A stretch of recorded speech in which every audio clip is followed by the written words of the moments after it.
The Trump administration delivered the largest rollback of regulations in U.S. history last week by killing off an Obama-era emissions rule. The now rescinded regulations limited consumer choice and needlessly raised prices on everything from cars to dishwashers. At the White House, President Trump was joined by EPA Administrator Lee Zeldin to herald what the White House says will be a more than $1.3 trillion savings for taxpayers.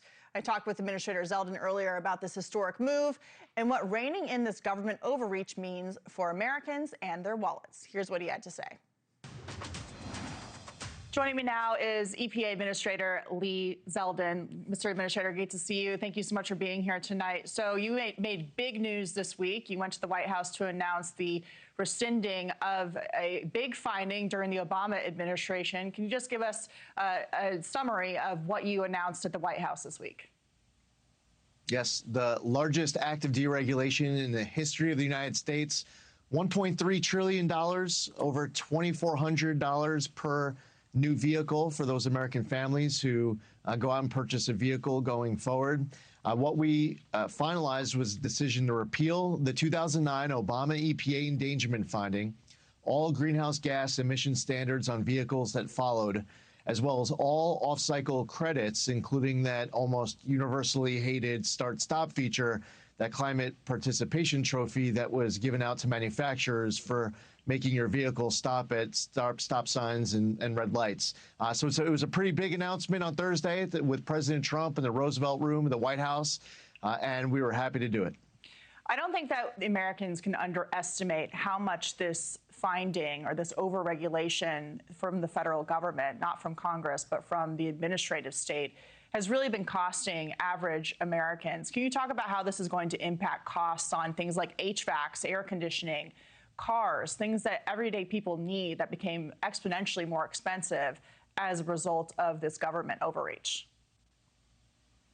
Well, first off, on the consumer choice side, manufacturers can be making vehicles that consumers demand as opposed to the vehicles that some bureaucrats in Washington were demanding. It's big for you to be able to go out and get a more affordable vehicle.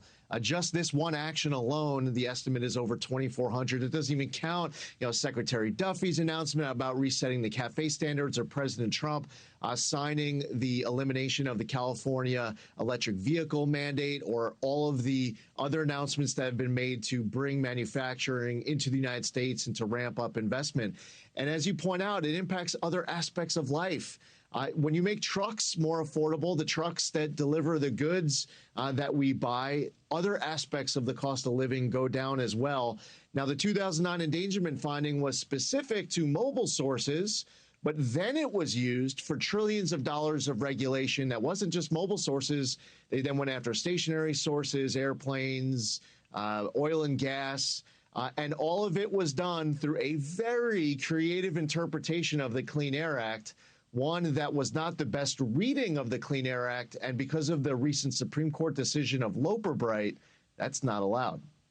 You said during your announcement that if Congress didn't authorize it, the EPA shouldn't be doing it. You also talked about climate change participation trophies for a number of companies. You mentioned the car industry. I mean, Ford was losing tens of billions of dollars every year trying to comply with these mandates on electric vehicles, for example. So talk about what you said about EPA doing things that Congress didn't authorize. Yeah, and really that rule should apply across the board. If Congress doesn't authorize it, then agencies like the EPA shouldn't do it, can't do it. That is the consequence of Loper-Bright. There was another case at the Supreme Court they did in recent years called West Virginia versus EPA. There's something called a major policy doctrine. That means that if you're going to do trillions of dollars of regulation, it has to get debated and voted on by Congress. It can't be done through rogue, unelected bureaucrats out of some federal agency. You pointed out with that Ford example, having to build these vehicles and keep up with the requirements that were coming down. It's so important to note that electric vehicles were being manufactured that Americans just weren't interested in purchasing, and they were sitting unsold on these dealer lots. And that can really end up raising the costs across the board. If you want to buy an electric vehicle, buy an electric vehicle. If you want a hybrid or a gas-powered vehicle, go do that. More power to you. The Trump administration cares about consumer freedom and choice, not these mandates. Thank you for watching. Subscribe below and download our NewsNation app right now on your phone, and you will get fact-based, unbiased news for all Americans.